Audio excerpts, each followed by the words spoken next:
Kemudian kau topos yang ini tidak topos yang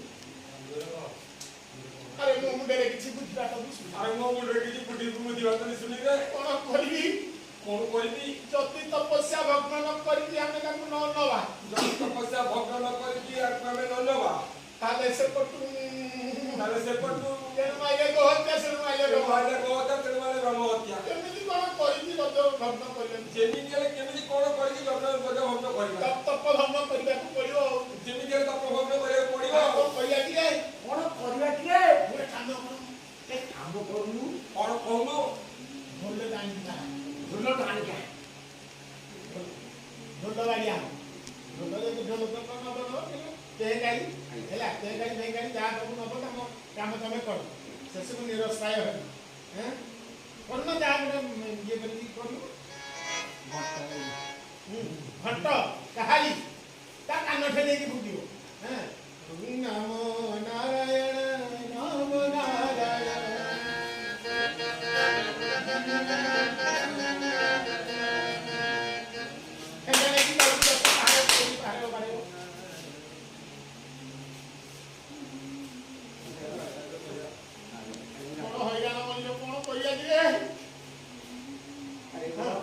କଣ କରିବା ଟିକେ ତୁ କହୁନୁ ଯାହା କଣ କରିବା କଥା ତୁ କହୁନୁ ମୁଁ କଣ ଖାଲି କହୁଥିଲି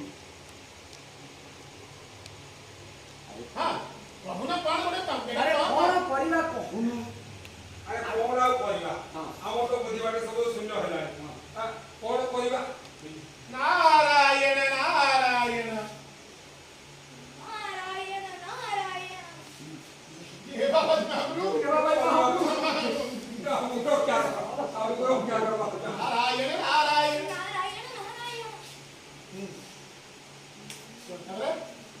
ଖାଇକି କାଲି କଣ ଦେଖିଲେ ଖାତାରେ ବାହାର କରି ଦିଅ ମତେ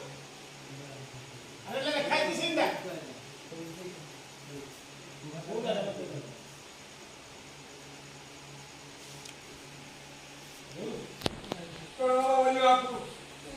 ଆମକୁ ରକ୍ଷା କରନ୍ତୁ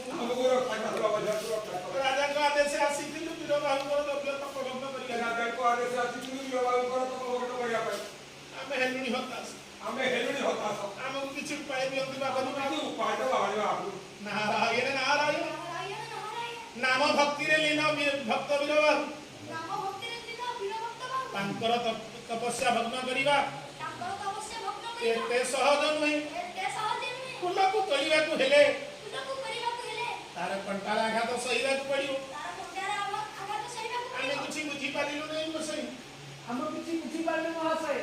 ଏଥିରେ କିଛି ଅବୁଝା ନାହିଁ ନାରାୟଣଙ୍କର ତପସ୍ୟାରେ ଲୀନ ଭକ୍ତ ବୀର ବାବୁ ଯେଉଁ ନାମ ରସ କରୁଛନ୍ତି ଗାନ ସେହି ନାମ ରସକୁ ତୁମେ କରିଲେ ଗାୟନ ଭଗ୍ନ ହବ ବୀର ବାବୁ ତପ କଣ କହିଲେ ବସେଇ ଏ ତ ବଡ ଅସମ୍ଭବ କଥା ଏ ବିଷତୁଣ୍ଡରୁ ଅମୃତ ବାହାରିବ କେମିତି ନାରାୟଣ ନାରାୟଣ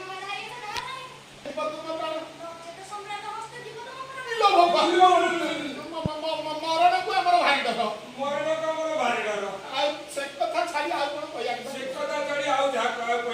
ତେବେ ମୋ ସହିତ ମିଶି ମୋ ତାଳରେ ତାଳ ମିଶାଇ ମତେ କର ଅନ୍ୱେଷଣ ତେବେ ଆରମ୍ଭ କରନ୍ତୁ ବାବାଜୀ ଭଜ ଭଜ ରେ ମନ ଜପ ଜପ ରେ ମନ ନାରାୟଣ ନାମ ସବୁ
ହରେ ନାମ ଭଜ ଭଜ ମାନେ ସିଧା ବୋଲି ତମ ଆସନ୍ତୁ ପାଇ ଯା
क्षमा करो কিবা বিধাতা হইলা বাম কিবা কৰিলা এই কৰ্মৰে কিবা বিধাতা হইলা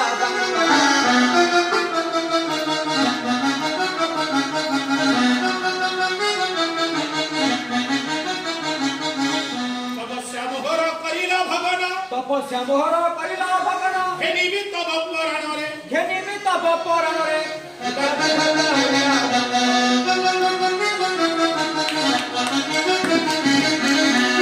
বহুদিন আশা করিল নিরাশা বহুদিন আশা কৰিল নিৰাশা আশা ন শুভিব না সহেব আশা ভাষা ন শুনিব না সহেব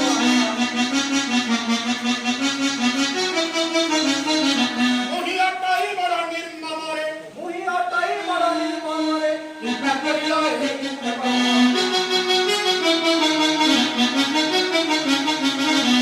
শতকুহ মূর্খ হেবরে নিরেখ সতপুহ মুখ হেবৰে নিৰেখ ঘণ্টপণ ভাঙ্গি হইব কর সড়ক সতপণ ভাঙি হইব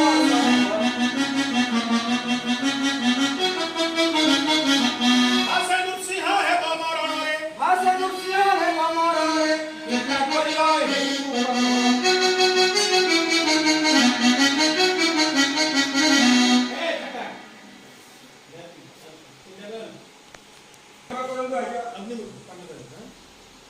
क्षमा करो आज्ञा पितानु तुम्हारा परिचित माधव पिता को तुम्हारा पढ़ती क्षमा दो स्वर्णभूमि लंका आदि होइछि स्पांश स्वर्णभूमि लंका आदि होइछि तुम पिताଙ୍କ ନିର୍ଦ୍ଦେଶରେ तुम पिता को निर्देश ତପସ୍ୟା ଭାଗ୍ନ କରିବାକୁ ଆସିଥିଲି तपस्या मुक्त କରିବାକୁ ଆସିଥିଲି ଦୟାକରି ଯଥା ଶୀଘ୍ର ଚାଲନ୍ତୁ ଲଙ୍କା ତଥା ଶୀଘ୍ର ଦୟାକରି ଚାଲନ୍ତୁ ଲୋକା କଣ କହିଲା ଦୈତ୍ୟ ବନ୍ଧୁ କଣ କହିଲ ଦୈତ୍ୟ ପୀତଂ ତୁମ ପଡ଼ିଛି କଷଣ ପୀତଂ କୁମ ପଡ଼ିଛି କଷଣ ଏବେ ଛାଲ ତେବେ ଛାଲ এই মুহূর্তরে দেবী পিতাঙ্গ নিকট ଏହି ମୁହୂର୍ତ୍ତରେ ଯିବି ପିତାଙ୍କ